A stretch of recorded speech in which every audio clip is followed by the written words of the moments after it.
Медицина саласы бизнес емес. Медицина саласы ол әр азаматтың қажеттілігі. Мемлекеттік біз бақылауды енгізбесек, бұл заң жұмыс істемейді. Тек қана армандар ақша табу.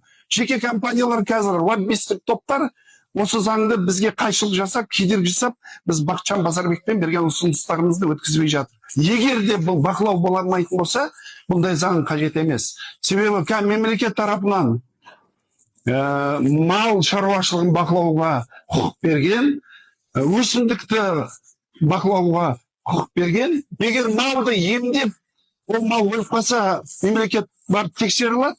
Адамды емдеп ол өліп қалса, оған рұқсат бермей жатыр. Сол себептен біз үзілді кесілді ондай қарсылыққа біз қарсымыз. Біз ондай ұсынысты қолдау керек.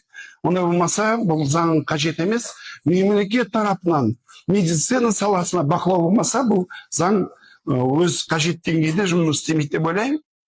Сол себептен Бақытжан Базарбекұлының екеуміз берген ұсынысымызды біз міндетті түрде пленарлық отырысқа қоямыз. Одан бұрын комитетке де бөлек ұсыныс жасаймыз. Асқай Аймағамбетов мен білетін мемлекетшіл азамат, тікелей айтқым келеді.